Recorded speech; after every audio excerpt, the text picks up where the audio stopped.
অন্তর্বর্তীকালীন সরকার কর্তৃক গৃহীত ১৩৩টি অধ্যাদেশ মহান জাতীয় সংসদে উত্থাপন করা হয়েছে। তন্মধ্যে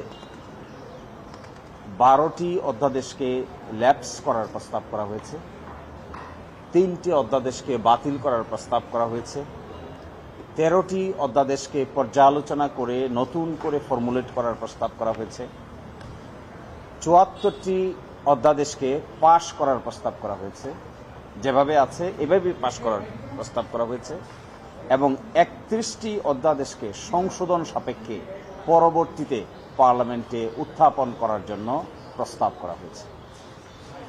এই বিষয় সংক্রান্ত একটি বিশেষ কমিটি গঠিত হয়েছে। এই বিশেষ কমিটিতে গতকালকে রাতে পর্যালোচনা বৈঠক শেষ হয়েছে। আগামী ২ তারিখের মধ্যে মহান জাতীয় সংসদে এই ব্যাপারে রিপোর্ট পেশ করার দিন ধার্য আছে।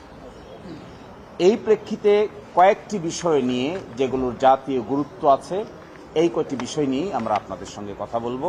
সবগুলি অধ্যাদেশ আপনাদের সঙ্গে আলোচনার বিষয়বস্তু নয়।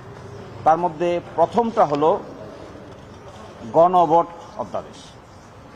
আপনারা দেখবেন যে গণভোট অধ্যাদেশকে ইনফ্রাকচুয়াস হিসেবে ল্যাপস করার প্রস্তাব করা হয়েছে।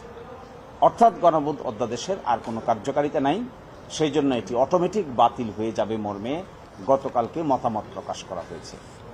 আমরা মনে করি এই ধারণাটি সঠিক না। গণভোট অধ্যাদেশের সঙ্গে জুলাই সনদ বাস্তবায়ন আদেশের ধারা ৬ এবং বাংলাদেশের নির্বাচন কমিশন কর্তৃক ঘোষিত নির্বাচনের তফসিল ওতপ্রোতভাবে জড়িত, এবং নির্বাচনের তফসিল তার সাথে জুলাই সনদ বাস্তবায়ন আদেশের ধারা ৬ এবং গণভোট অধ্যাদেশের শিডিউলে উল্লিখিত ৩০টি ঐকমত্যের বিষয়, এইগুলো এতভাবে ইন্টারলিঙ্কড, একটাকে যদি আরেকটা থেকে আলাদা করা হয় তাহলে আরেকটা অটোমেটিক মৃত্যুবরণ করবে। These are like inseparable twin, এগুলো অবিভাজ্য, অবিভক্ত।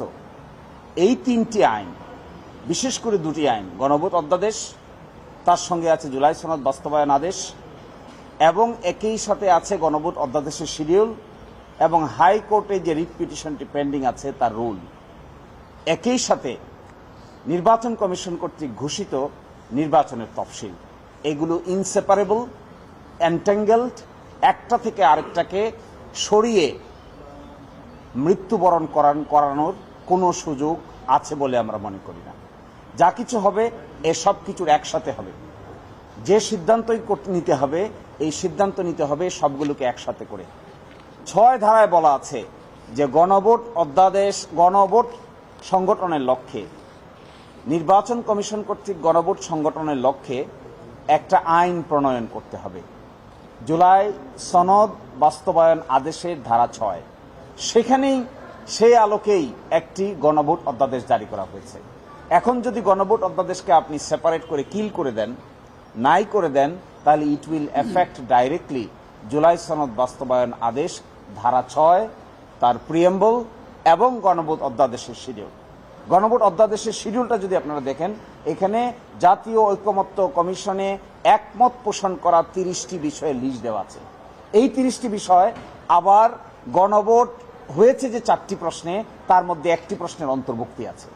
এখন যদি এটাকে বাদ করেন তাহলে আপনাকে জুলাই সনদ বাস্তবায়ন আদেশ নিয়েও প্রশ্ন উত্থাপিত হবে, একই সাথে জুলাই সনদ নিয়েও প্রশ্ন উত্থাপিত হবে। ফলে আমরা মনে করি দিস ইজ অ্যান অ্যাবর্টেড স্টেপ, এটা নেওয়া উচিত নয়। যা কিছু হওয়া উচিত, এই অধ্যাদেশকে পাশ করা উচিত, আর ভাগ্য নির্ধারণ করা উচিত জুলাই সনদ বাস্তবায়ন আদেশ, গণভোট অধ্যাদেশ, তারপরে হবে গণভোট অ্যাক্ট, তার সঙ্গে নির্বাচন কমিশন কর্তৃক ঘোষিত নির্বাচনের শিডিউল, সবকিছুর একসাথে সমাধান করতে হবে, অন্যথায় এটি কার্যকর হবে না। আপনারা ইন্টারেস্টিং, এখানে একটা জিনিস বলতে হবে, ১৯৯১ সালে বেগম খালেদা জিয়া সরকারের আমলে আরেকটা গণভোট অ্যাক্ট জারি করা হয়েছিল। যেই অ্যাক্টটা বাংলাদেশ সংবিধান থেকে পঞ্চদশ সংশোধনীর মাধ্যমে যখন গণভোটকে বিলুপ্ত করে দেওয়া হয়, তখনও গণভোট অ্যাক্ট নামে একটা অ্যাক্ট কার্যকর ছিল। সংবিধানের আলোকে ১৪২ অনুচ্ছেদে যে গণভোটের বিধান আছে, এটাকে কার্যকর করার জন্যই মূলত গণভোট অ্যাক্ট নামে একটা অ্যাক্ট পাশ করা হয়েছিল। কিন্তু আপনারা দেখবেন পঞ্চদশ সংশোধনী দীর্ঘদিন কার্যকর ছিল, যেখানে গণভোটের কোনো বিধান ছিল না। কিন্তু ঠিকই গণভোট অ্যাক্ট 1991 যা অক্টোবর মাসে জারি করা হয়েছিল সেটা কার্যকর ছিল। তাহলে এখন কেন তারা এই কথা বলছেন যে যেহেতু তার কার্যকারিতা নাই সেই জন্য অটোমেটিকটা বাতিল হয়ে যাবে?